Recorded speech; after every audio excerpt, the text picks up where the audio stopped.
अस्सलाम वालेकुम। कल से इंशाल्लाह छोटे बच्चों का ग्रुप भी स्कूल आ जाएगा और तकरीबन 6 महीने बाद हमारी रूटीन्स अब अपनी जगह पर आ रही हैं। पिछले 2 हफ़्तों में स्टेजेस में गवर्नमेंट ने स्कूल्स रीओपन किए हैं और इस दौरान एक नई तरह की ज़िंदगी ने जन्म लिया है। एक राइटर हैं बहुत मशहूर, उन्होंने ये बिल्कुल ठीक कहा था कि ये बिल्कुल ऐसा सफ़र है कि जैसे हम इस दुनिया से एक नई दुनिया में जा रहे हैं और एक नया नॉर्मल जो है वो डिफ़ाइन हो रहा है और एक नई बात लिखी जा रही है इंसानी तारीख़ में। तो स्कूल्स के हवाले से मैं अगर बात करूँ तो मैं ये कहना चाहती हूँ कि बहुत सी चीज़ें जो हैं वो तब्दील हो गई हैं। इस वक्त सबसे बड़ा जो चैलेंज है हमें वो ये है कि बच्चों के जो लर्निंग गैप्स हैं उनको आइडेंटिफाई किया जाए और 6 महीने एक बहुत लंबा टाइम होता है। एबटाबाद में तो चूँकि ठंड थी तो इसलिए क्लास 8 तक के बच्चों का ये गैप अगर आप जनवरी से स्टार्ट करें तो वो 8 माह का गैप था।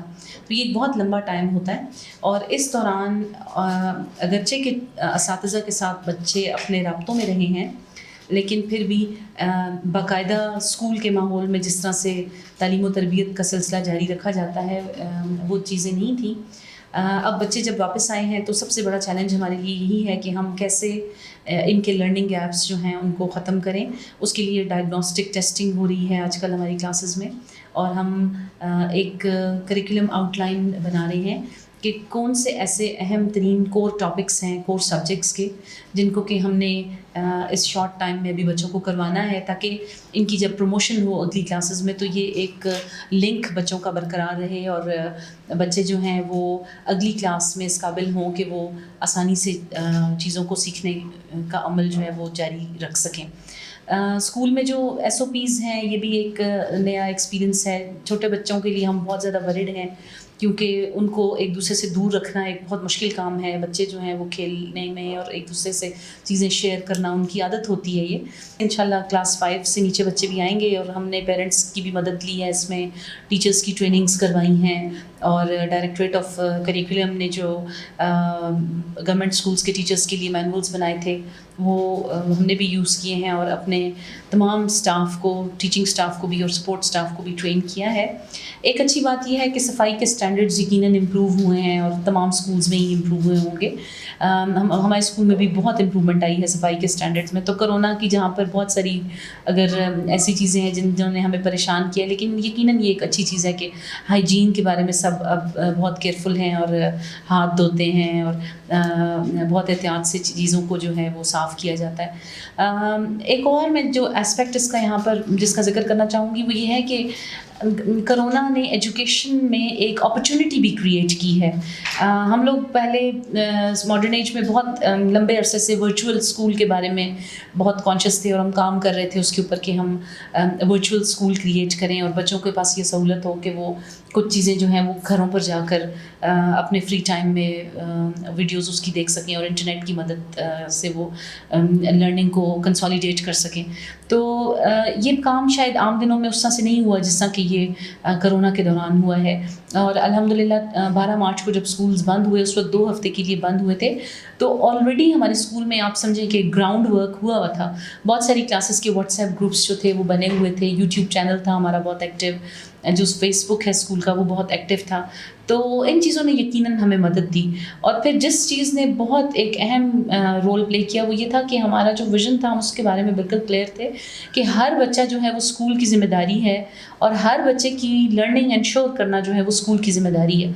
जब हमने इस विज़न को अपना मतमा नज़र बनाया तो फिर जो ही स्कूल्स बंद हुए तो हमने 100% बच्चों के साथ राब्ते कायम करने का प्लान बनाया और हमने ये इंश्योर किया कि एक वर्केबल फ़ोन नंबर जो है उसका पेरेंट्स के साथ हमारा कनेक्शन हो और हम बच्चों को उनका काम जो है वो वीडियो लेक्चर्स की मदद से व्हाट्सएप ग्रुप्स में भेजना शुरू करें।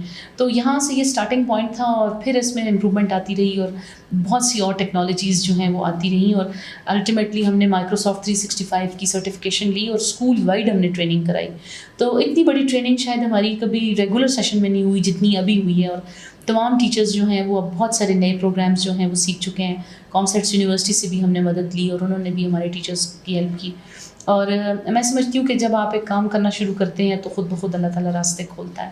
تو کرونا میں یہ جو اپرچونیٹی تھی یہ شاید پوری دنیا میں پہلی دفعہ ایسا ہوا ہے کہ ٹیچرز نے گھروں پر بیٹھے ہوئے بچوں کو کام کروایا اور ہمارے اسکول میں بھی اسی طرح ہوا ہے. تو مجھے لگتا ہے کہ یہ چیلنجز جو ہیں وقت کے ساتھ ساتھ ایڈجسٹمنٹ ہو جائے گی اور لرننگ گیپس کو کم کیا جائے گا. 9th 10th first year second year کے جو بڑی کلاسز کے بچے ہیں ابھی وہ صرف ہفتے میں 3 دن اسکول آ رہے ہیں, 2 گروپس کی صورت میں آتے ہیں. جو بہت بڑا چیلنج یہ ہے کہ ان کے کورسز کو ہم کیسے کمپلیٹ کروائیں گے. اور خالی کورس کمپلیٹ کروانا نہیں ہوتا بلکہ یہ انشور کرنا ہوتا ہے کہ بچوں کے کانسیپٹس بھی کلیئر ہوں, انہوں نے اس انفارمیشن کو پروسیس کیا ہوا ہو اور اس کو سمجھا ہوا ہو, اس کو استعمال کرنے کے قابل وہ ہوں اور اسے اپلائی کر سکتے ہیں اس نالج کو. تو یہ ایک بڑا لمبا پروسیجر ہوتا ہے جو کہ ہاف سے بھی کم ٹائم ہے ان بچوں کے پاس جس میں انہوں نے حاصل کرنا ہے. 9th 10th کے کورسز میں ڈائریکٹریٹ آف کریکولم نے کافی حد تک کمی کی ہے, لیکن انٹر لیول پر چونکہ بچوں نے آگے پروفیشنل کالجز میں داخلہ لینا ہے اور ان کی کوئی بھی کورسز میں کمی نہیں کی گئی اور میں سمجھتی ہوں ممکن بھی نہیں ہے. تو وہ زیادہ چیلنجنگ ہے. اس کے لیے ہم لوگ انہیں اس وقت ہائبرڈ ماڈل ابھی ہم یوز کر رہے ہیں. کچھ چیزیں جو ہیں وہ کلاسز میں جب بچے آتے ہیں تو ان کو اس وقت دی جاتی ہیں اور پھر اگلے دن کا کچھ کام ایسا ہوتا ہے جو کہ انہوں نے گھر پر کرنا ہوتا ہے اور اس کے لیے ان کو جو آن لائن سسٹم ہے وہاں سے سپورٹ کیا جاتا ہے بچوں کو. تو یہ ہے ٹیچرز کے حوالے سے چیلنج بہت بڑا یہ ہے کہ ان کے ورک لوڈز میں کچھ اضافہ ہوا ہے, ان کی ذمہ داری بڑی ہے کیونکہ ایک ہی کلاس 2 دفعہ 2 گروپس میں ڈیوائڈ کی گئی ہے. تو یہ ٹیچرز نے بہت ہمت سے اس وقت کام شروع کیا ہوا ہے اور انشاءاللہ کرتے رہیں گے اور ہم یہ انشور کریں گے کہ ہمارے بچے جو ہیں ان کی تعلیم میں جو کمی آئی ہے اتنے بڑے گیپ کی وجہ سے اس کو ہم پورا کریں. تو یہ میری تھاٹس تھیں, میں یہی شیئر کرنا چاہ رہی تھی. Thank you very much.